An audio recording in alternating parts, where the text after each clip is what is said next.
Shalom and good evening. I'm Pastor Matt McEwen.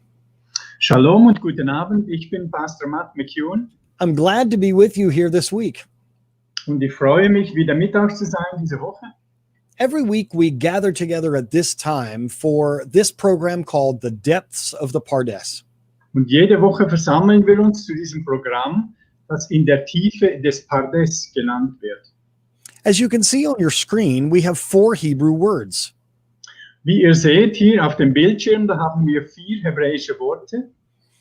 And each of these words, the first letter of them, spell the word Pardes. Und der erste Buchstabe von jedem von diesen Worten, da erhalten wir Pardes. If we read the Bible in German, we're only getting the plain meaning of the text. Und wenn wir die Bibel auf Deutsch lesen, dann erhalten wir nur die oberflächliche Bedeutung des Textes. But it is our desire to learn to study the Bible like our Jewish brothers and sisters. Aber es ist unser Wunsch, zu lernen, die Bibel zu studieren wie unsere Geschwister aus dem Judentum. The first word there on your screen is the word Paraschat. Und das erste Wort hier auf dem Bildschirm ist das Wort Paraschat. And this means the plain meaning of the text. Und Paraschat heißt so viel wie die oberflächliche, offensichtliche Bedeutung des Textes. The layer underneath is called the remes, Und die Schicht darunter, die nennt sich Remes. and this means a clue. Und das bedeutet so viel wie ein Hinweis. The layer under that is called the drasha, and that means a sermon. Und die Schicht darunter nennt sich Drasha und das bedeutet Predigt. And finally, the deepest layer is called the sod, and that means a secret. Und schlussendlich haben wir die tiefste Schicht, die sich Sod nennt, und Sod bedeutet Geheimnis. When we study the Bible this way, we can learn things that are not actually on the page. Wenn wir die Bibel auf diese Art und Weise studieren, lernen wir Sachen, die nicht auf der Seite nicht niedergeschrieben sind. Because although we have the written Bible, there is also a commentary that has been handed down orally for generations. Obwohl wir natürlich die geschriebene Bibel haben, das Wort, gibt es dazu auch einen Kommentar, der mündlich weitergegeben wurde über die Generationen. This commentary helps us fill in the gaps of the story. Und dieser Kommentar hilft uns, die Lücken in der Geschichte zu füllen. Let's go to the Bible today in Genesis chapter 28, starting at verse 10. Und wir lesen heute im 1. Mose Kapitel 28, beginnend bei Vers 10. This is a famous part of the Bible known as Jacob's ladder. Und das ist sehr bekannt, ein sehr bekannter Abschnitt der Bibel, der sich die Jakobsleiter nennt. We will start at verse 10 and then go to the end of the chapter. Wir fangen an bei Vers 10 und lesen bis zum Schluss des Kapitels. Yaakov went out from Beersheba and traveled toward Haran. Jakob aber zog aus von Beersheba und wanderte nach Haran. He came to a certain place and stayed the night there because the sun had set. He took a stone from the place, put it under his head, and lay down there to sleep. Und kam an einen Ort, wo über Nacht blieb, denn die Sonne war untergegangen. Und nahm von den Steinen jenes Orts und legte sie unter sein Haupt und legte sich an dem Ort schlafen. He dreamt that there before him was a ladder resting on the ground, with its top reaching to heaven, and the angels of the Lord were going up and down on it. Und hatte einen Traum, und siehe, eine Leiter war auf die Erde gestellt, die reichte mit der Spitze bis an den Himmel. Und siehe, auf ihr stiegen die Engel Gottes auf und nieder. Then suddenly, the Lord was standing there next to him, and he said, I am the Lord, the God of Abraham, your grandfather, and the God of Isaac. The land on which you are lying, I will give to you and your descendants. Und siehe, der Herr stand über ihr und sprach, ich bin der Herr, der Gott deines Vaters Abraham und der Gott Isaaks. Das Land, auf dem du liegst, will ich dir und deinem Samen geben. Your descendants will be as numerous as the grains of dust on the earth. You will expand to the west and to the east, to the north and to the south. By you and your descendants, all the families of the earth will be blessed. Und dein Same soll werden wie der Staub der Erde, und nach Westen, Osten, Norden und Süden sollst du dich ausbreiten. Und in dir und in deinem Samen sollen gesegnet werden alle Geschlechter der Erde. Look, I am with you. I will guard you wherever you go, and I will bring you back into this land, because I won't leave you until I have done what I have promised you. Und siehe, ich bin mit dir und ich will dich behüten, überall, wo du hinziehst, und dich wieder in dieses Land bringen. Denn ich will dich nicht verlassen, bis ich vollbracht habe, was ich dir zugesagt habe. Yaakov awoke from his sleep and said, Truly, the Lord is in this place, and I didn't know it. Als nun Jakob von seinem Schlaf erwachte, sprach er, Wahrlich, der Herr ist an diesem Ort, und ich wusste es nicht. Then he became afraid and said, This place is fearsome. This has to be the house of God. This is the gate of heaven. Und er fürchtete sich und sprach, wie furchtgebietend ist diese Stätte. Hier ist nichts anderes als das Haus Gottes, und dies ist die Pforte des Himmels. Yaakov got up in the morning, took the stone he had put under his head, set it up as a standing stone, poured olive oil on its top. Und Jakob stand am Morgen früh auf und nahm den Stein, den er unter sein Haupt gelegt hatte, richtete ihn auf zu einem Gedenkstein und goss Öl auf seine Spitze. And he named the place Beit El, the house of God, but the town had originally been called Luz. Und er gab diesem Ort den Namen Bethel. Zuvor aber hieß die Stadt Luz. Yaakov took this vow, if God will be with me and will guard me on this road that I am traveling, giving me bread to eat and clothes to wear. Und Jakob legte ein Gelübde ab und sprach, wenn Gott mit mir sein und mich behüten wird auf dem Weg, den ich gehe, und mir Brot zu essen geben wird und Kleider anzuziehen, so that I return to my father's house in peace, then the Lord will be my God. und mich wieder mit Frieden heim zu meinem Vater bringt, so soll der Herr mein Gott sein. And this stone, which I have set up as a standing stone, will be God's house. And of everything you give me, I will faithfully return 1/10 to you. Und dieser Stein, den ich als Gedenkstein aufgerichtet habe, soll ein Haus Gottes werden. Und von allem, was du mir gibst, will ich dir gewisslich den Zehnten geben. As we have already mentioned, this is an amazing passage of Scripture. Wie wir bereits erwähnt haben, das ist wirklich eine sehr erstaunliche Schriftstelle, die wir hier haben. And if we were to only read the Bible on its face, we wouldn't know the whole story. Und wenn wir die Bibel einfach nur so das offensichtliche, oberflächliche lesen, dann erhalten wir nicht die ganze Geschichte. It's an amazing story. Und es ist wirklich eine unglaubliche Geschichte, die wir hier haben. But when we understand the interpretations and traditions that were passed down orally, we get even a better picture.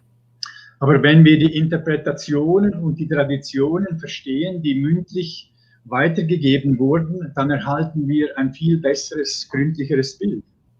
For instance, in that first verse, verse 10, we read, Jacob left Beersheba. Zum Beispiel im Vers 10, da lesen wir, Jakob aber zog von Beersheba aus. That sounds like a very simple statement. Das hört sich ganz einfach an, eine einfache Aussage. But let me give you some commentary from the ancient rabbis that will open up this story to you.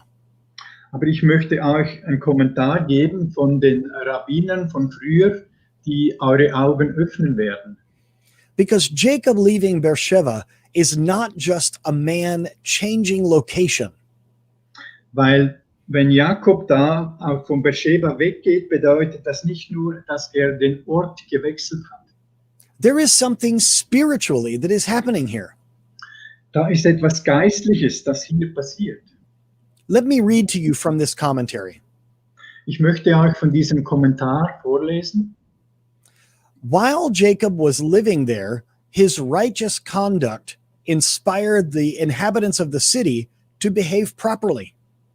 Als Jakob dort lebte, seine gerechten Taten waren inspirierend für die Bewohner, die da waren. And it made them feel ashamed to behave improperly.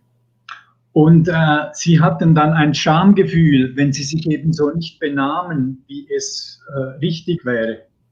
So his departure left a vacuum, and the inhabitants felt that their city had lost its most valuable asset. Und deshalb, als Jakob die Stadt verließ, da fühlte es sich an, wie wenn ein Vakuum entstand und die Stadt vermisste eben diesen wertvollen, gerechten Mann. Let me give you a principle that we learn from Judaism that is very important. Ich möchte euch ein Prinzip aus dem Judentum geben, das sehr wichtig ist. We bring a spark of holiness to wherever we are. Wir bringen einen Funken von Heiligkeit überall, wohin wir auch gehen. When we arrive in a place, it becomes elevated. Wenn wir an einen Ort hingehen und dort ankommen, dann profitiert dieser Ort, wird dieser Ort emporgehoben durch unsere Gegenwart. But this means that the opposite is true. When we leave a place, that spark of holiness leaves with us. Aber natürlich ist eben auch das Gegenteil wahr. Wenn wir diesen Ort wieder verlassen, dann verlässt auch dieser Funke von Heiligkeit mit uns diesen Ort. Do you remember when Yeshua said, when you go into a house, if they welcome you, then leave your peace there? Erinnert ihr euch daran, dass Jeschua gesagt hatte, wenn du in ein Haus gehst, dann lass deinen Frieden dort. Our job is to make this world a better place for the glory of God. Und es ist unsere Aufgabe, diese Welt zu einem besseren Ort zu machen für die Ehre Gottes. And one of the ways we do that is by being a good influence on the places where we are. Und eine Weise, wie wir das tun können, ist, indem wir einen guten Einfluss ausüben an dem Ort, an dem wir uns befinden. While Jacob was living in Beersheba, he was a positive influence on that city. Als Jakob da in Beersheba lebte, da hatte er einen positiven Einfluss auf diese Stadt. Many people ask me, why do I have my particular job? Viele Menschen fragen mich, warum ich genau diesen Job, diese Aufgabe habe, die ich mache. They may say, I'm the only person that believes in God at my whole job. Vielleicht sagen sie, ich bin die einzige Person, die an Gott glaubt, überhaupt an meinem Arbeitsplatz. Or they might say, the people say they believe in God where I work, but they live unrighteous, unholy lives. Oder vielleicht sagen sie, die Menschen glauben an Gott, da wo ich lebe, aber trotzdem leben sie ungerechte und ein unheiliges Leben. For many people, this can be discouraging. Und für viele Menschen kann das wirklich sehr schwierig sein. They desire to work and to live in a place that benefits them. Es kann sehr entmutigend sein, weil sie wollen an einem Ort leben, der ihnen etwas gibt, von dem sie profitieren können. But let me encourage you. Aber ich möchte euch ermutigen. Do you find yourself in a difficult circumstance? Befindest du dich gerade in schwierigen Umständen? Do you find yourself in a difficult work environment? Ist es im Moment für dich schwierig bei der Arbeit? Are you in a hard place to live? Bist du an einem schwierigen Ort und musst da leben? Then be encouraged. Dann sei ermutigt.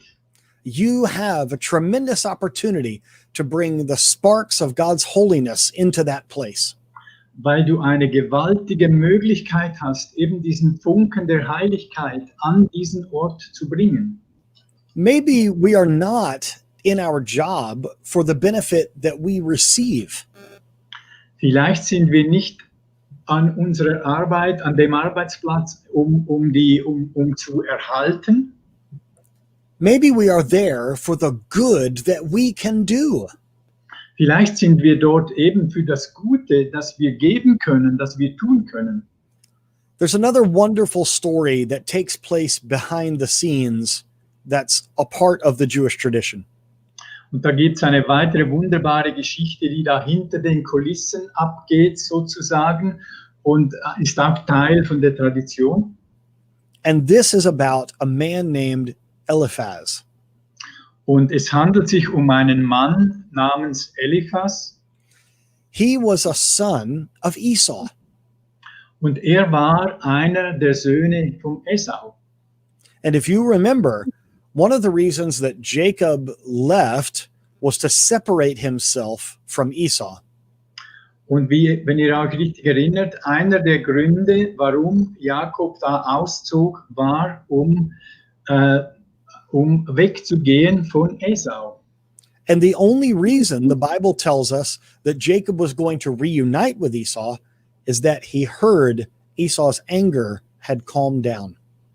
Und der einzige Grund, warum sich Jakob entschied, wieder vereint zu sein mit Esau, ist derjenige, dass er eben gehört hat, dass der Hass, der Zorn von Esau abgeebbt war. The tradition tells us that after Jacob left, Esau sent his son Eliphaz to kill him. Und die Tradition sagt uns, dass nachdem Jakob ausgezogen war, da hatte Esau seinen Sohn Eliphaz geschickt, um Jakob zu töten. Eliphaz pursued Jacob and caught up with him. Und Eliphaz hat den Jakob verfolgt und er hat ihn eingeholt. But now he had a problem. Aber jetzt hat er ein Problem. You see, Eliphaz has been raised by his grandfather Isaac. Wie seht ihr, Eliphaz wurde großgezogen von Isaac, seinem Großvater. And so he knew right and wrong. Und er wusste, was recht und was falsch war. He knew that it was wrong to kill his uncle Jacob. Und er wusste, dass es nicht richtig war, seinen Onkel Jakob zu töten. But he also knew it was wrong to disobey his father. Aber er wusste auch, dass es falsch war, seinem Vater ungehorsam zu sein. So what could he do? So, was sollte er nun machen? He did what you and I should do when we don't know what to do. Er tat, was du und ich tun sollten, wenn wir nicht wissen, was wir tun sollen. He sought out godly advice. Er suchte göttlichen Rat. And guess who he asked for advice? Und was meint ihr, wen hat er gefragt um Rat? He asked Jacob. Er hat Jakob gefragt. He said, "My father has sent me to kill you, but I know that's wrong, but I must obey my father. So what should I do?" Und er sagte zu Jakob, mein Vater hat mich geschickt, um dich zu töten, und ich weiß, das ist nicht richtig. Aber ich muss auch meinem Vater gehorsam sein. Was soll ich nun tun? Jacob's answer will show you the wisdom and cleverness that he had. Und die Antwort von Jakob zeigt seine Schlauheit und seine Weisheit auf. The Torah views a poor person as being equal to being dead. Die Tora sieht eine arme Person so, wie wenn sie tot wäre. Because a person with a lot of money can use that money to influence others. Weil eine Person mit sehr viel Geld kann dieses Geld gebrauchen, um andere zu beeinflussen. If a person has no possessions, he has as much influence on someone else as a dead person. Und wenn eine Person nichts besitzt, dann hat diese Person so viel Einfluss auf jemanden wie eine tote Person. So Jacob's answer was simple. Und deshalb war die Antwort von Jakob ganz einfach. Jacob gave Eliphaz all his possessions. Jakob gab dem Eliphas seinen gesamten Besitz. That then made Jacob absolutely poor. Und das hat dann den Jakob sehr arm gemacht. And in the eyes of the Torah, dead. Und in den Augen der Tora war er tot. So he obeyed his father Esau by rendering Jacob dead, but he did not have to kill him. So er hat seinem Vater Esau gehorcht, indem er Jakob als tot ansah, obwohl er ihn nicht getötet hat. In this way, Eliphaz could tell his father Esau that Jacob had been left dead. Und so konnte er seinem Vater Esau sagen, er hat Jakob als Toten wieder verlassen. This is a very clever answer to me. Und das ist wirklich eine ganz, ganz schlaue Antwort. Further on in the passage, we read that Jacob came upon the place. Und ein bisschen später in unserem Text, da lesen wir, dass Jakob an den Ort kam. In Hebrew, the place is the word hamakom. Und auf Hebräisch, dieses Wort für der Ort oder jener Ort ist Hamakom. This is an important word Und das ist ein wichtiges Wort, because it refers to the temple weil es sich auf den Tempel bezieht and where the temple is located. und wo der Tempel steht. Now, we must remember the temple is not going to be built for many, many years. Und wir müssen uns natürlich erinnern daran, dass der Tempel nicht gebaut werden wird für viele, viele Jahre. But we know the location where the temple will be built. Aber jetzt, wir wissen den Ort, wo der Tempel zu stehen kommen wird. And it is the very place where Abraham was going to sacrifice his son Isaac. Und es ist genau dieser Ort, wo Abraham seinen Sohn Isaac opfern sollte. The tradition tells us that as Jacob was traveling, he passed by that mountain and didn't realize it. Die Tradition sagt uns, dass als Jakob da auf der Wanderschaft war, ging er an diesem Berg vorbei und hat es nicht bemerkt. This mountain is known as Moriah. Und dieser Berg ist bekannt als Moreh. When he realized he had passed it, he said to himself, I cannot pass by this sacred place without praying. Und als er bemerkte, dass er da vorbeigegangen war, sagte er zu sich selbst, ich kann nicht einfach vorbeigehen, ohne zu beten. What's interesting is, as he retraced his steps to get back to that place, the sun set. Und was interessant ist, als er da auf dem Weg wieder zurückging, um an jenen Ort zu kommen, da ging die Sonne unter. When we read this in the Hebrew, we are led to believe that the sun set at a time that was not normal. Und wenn wir das im Hebräischen lesen, dann zeigt es uns auf, dass die Sonne unterging zu einer Zeit, die eben nicht normal war. Another commentary says that the Lord thought, can I allow Jacob to pass by my house and not stay the night? Ein anderer Kommentar sagt aus, wie Gott sagt, kann ich es Jakob erlauben, dass er da einfach vorbeigeht, ohne mein Haus zu sehen, in meinem Haus zu sein? So the Lord caused the sun to go down early so that Jacob would have to make his camp right there. Und deshalb veranlasste Gott, dass die Sonne früher unterging, so dass Jakob seinen Zeltplatz oder dort campierte, kann man sagen. This is very interesting to me because something similar happened to Abraham. Und das ist sehr interessant für mich, weil etwas sehr Ähnliches passierte auch dem Abraham. On the day that Abraham met the three divine visitors, the Bible says the sun was very hot. An dem Tag, als Abraham die 3 göttlichen Besucher erhielt, da lesen wir, dass die Sonne sehr heiß schien.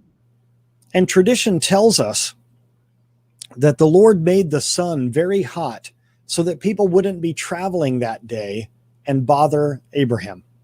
Und die Tradition sagt uns, dass Gott die Sonne so heiß schienen ließ, dass die Leute nicht sich rausbegeben würden, um Abraham zu stören. Tradition also tells us that Abraham had a tent that was open on all four sides. Die Tradition sagt uns auch, dass das Zelt von Abraham auf allen 4 Seiten offen war. He did this so that he could see travelers coming and going from all directions. Und er tat das, um zu sehen, wie diejenigen, die auf Wanderschaft waren, um sie zu sehen, egal aus welcher Himmelsrichtung sie kamen. Anyone that passed by, Abraham would show them hospitality. Und wer immer da vorbeiging, Abraham würde sie aufnehmen und ihnen Gastfreundschaft erweisen. So the Lord made the sun extra hot that day so that Abraham could rest. So der Herr hat die Sonne extra heiß scheinen lassen an diesem Tag, dass Abraham ruhen konnte. We see a very similar thing happening with the Lord causing the sun to go down early with Jacob. Und wir sehen etwas ganz Ähnliches, das da bei Jakob passiert, als die Sonne eben früher unterging. We also see that it says he laid down for the night. Wir lesen auch, dass er sich niederlegte für die Nacht. According to tradition, this is the first time in 14 years he laid down with the intention of sleeping all night. Und gemäß der Tradition war es das erste Mal in den letzten 14 Jahren von Jakob, dass er sich niederlegte mit dem Gedanken, eine ganze Nacht durchzuschlafen.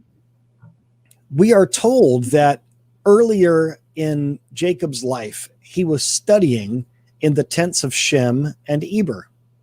Es wird uns gesagt, dass in seinen früheren Jahren, dass Jakob in den Zelten von Shem und Eber studierte. We learned about this last week. Und wir haben letzte Woche etwas darüber gelernt. He had learned while he was studying in their academy to study even at night and only to take short naps. Und er hatte gelernt, als er da studierte bei Shem und Eber, dass er Tag und Nacht studierte und dazwischen nur so ein kurzes Nickerchen machte jeweils. While he's sleeping, he has the famous dream. Und als er nun hier schlief, da hatte er diesen berühmten Traum.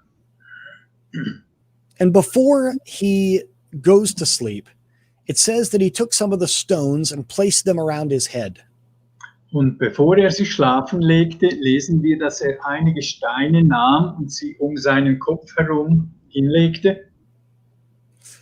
In a literal sense, we can see that he's doing this to protect himself from wild animals. Im buchstäblichen Sinn können wir sagen, dass er das tat, um sich vor wilden Tieren zu schützen. But let us look at this in a spiritual way as well. Aber wir möchten das auch aus einer geistlichen Perspektive betrachten. Jacob was leaving Beersheba and going down into Haran. Jakob verließ Beersheba und ging hinunter nach Haran. Leaving an easy place and going to a very difficult place. Er verließ einen einfachen Ort und ging an einen sehr schwierigen Ort. And he knew that this new place would bring with it new challenges. Und er wusste, dass dieser neue Ort auch neue Herausforderungen mit sich bringen würde. So he knew that he must engage this new world, but be somewhat detached from it. Und er wusste auch, dass er sich in diese neue Welt hineingeben musste und trotzdem ein bisschen auf Distanz bleiben musste. And this is exactly what you and I need to do. Und das ist genau das, was du und ich auch tun müssen. During this pandemic, life can, in a way, become easier. Während dieser Pandemie, in der wir drin sind, kann das Leben in einer Art und Weise auch einfacher werden. We know that life can be difficult being in lockdown. Wir wissen, dass das Leben schwierig sein kann, wenn wir in einem Lockdown drin sind. But in one way, we can become accustomed to not needing to engage with the outside world. Aber auf eine Art und Weise können wir uns auch daran gewöhnen, dass wir mit der Welt draußen nichts zu tun haben müssen. We can become insulated. Wir können auch isoliert sein. We need to engage with this world, but protect our heads, so to speak. Wir müssen uns mit dieser Welt abgeben und in dieser Welt sein, aber sozusagen eben auch unseren Kopf schützen dabei. Just as Jacob laid down but put stones around his head, we need to protect our minds from evil thoughts. Genauso wie Jakob, als er sich niederlegte, diese Steine um seinen Kopf herum legte, so müssen auch wir diesen Schutz um uns haben, um unsere Gedanken zu schützen. We need to be focused and aware. Wir müssen fokussiert sein, wir müssen auf der Hut sein. Another miracle takes place. Wir haben hier noch ein weiteres Wunder, das passiert. If he is at a place called Beit El, how is he also where Moriah is? Wenn er an einem Ort ist, der Bethel genannt wird, wie kommt es dann, dass er an einem Ort ist, der Moreh das genannt wird, dass er an beiden Orten ist? They are far apart. Weil die sind ziemlich weit auseinander. Do you remember when Yeshua said, if you have enough faith, you can tell this mountain, be removed and go into the sea, and it will happen?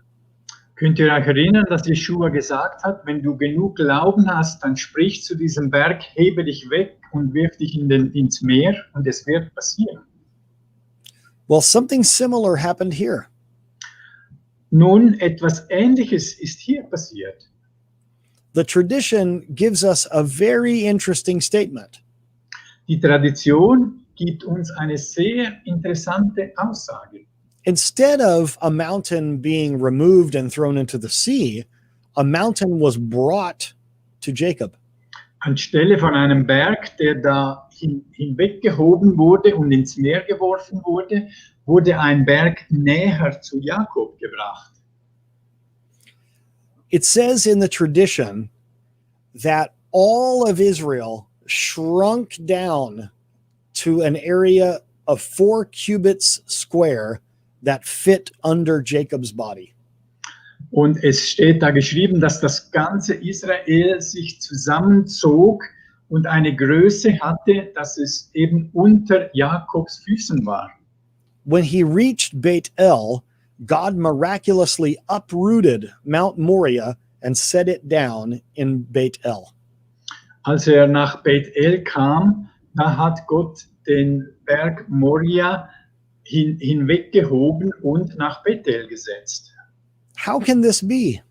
Und wie kann das sein? Only with God are things like this possible. Solche Sachen sind nur mit Gott möglich. If you'll remember, one time in the New Testament, Philip was speaking to an Ethiopian. Vielleicht erinnert ihr euch im Neuen Testament, als Philipp mit dem Äthiopier sprach. And after he was done speaking, it says that the Spirit took him to another town. Und nachdem er fertig war mit dem Gespräch, lesen wir, dass der Geist ihn hinwegnahm und ihn in einer anderen Stadt wieder absetzte. That's quite amazing. Und das ist wirklich ziemlich erstaunlich. Wow.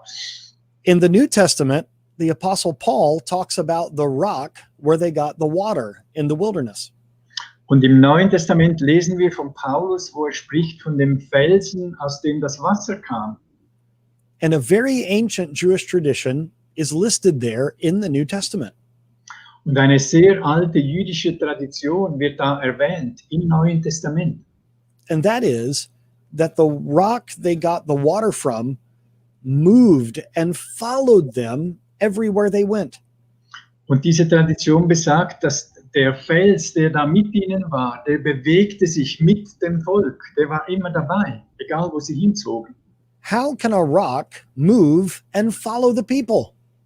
Wie kann ein Fels, ein Stein sich bewegen und dem Volk nachfolgen? How can a mountain be uprooted and brought to where Jacob was? Wie kann ein Berg erhoben werden und versetzt werden, da wo Jakob war? That's impossible. Das ist unmöglich. Let me tell you what is also impossible. Und etwas weiteres möchte ich euch sagen, das auch unmöglich ist, That 5,000 people can eat with only 2 fish and 5 loaves of bread. dass 5000 Menschen nur von 2 Fischen und 5 Brötchen satt werden. Let me tell you another thing that's impossible. Und noch etwas, das unmöglich ist, That water jars used for washing hands can miraculously be filled with wine. dass Wasserkrüge, die gebraucht werden, um die Hände zu waschen, dass die wundersamerweise dass das Wasser zu Wein wird. Let me tell you one more thing that's impossible. Und noch etwas, das unmöglich ist. A man that is crucified on Friday is alive on Sunday. Ein Mann, der gekreuzigt wird am Freitag, ist wieder auferstanden und lebt am Sonntag. There are things that stretch our faith. Es gibt Sachen, die unseren Glauben dehnen und strecken. And this is what makes the journey with the Lord interesting.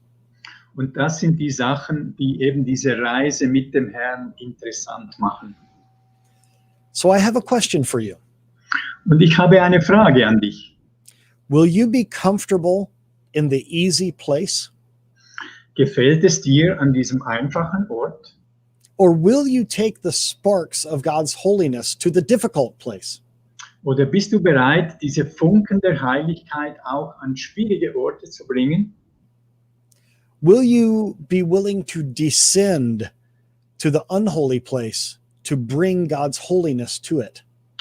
Bist du gewillt, hinunterzugehen an die Orte, die nicht heilig sind und diesen Funken der Heiligkeit dorthin zu bringen?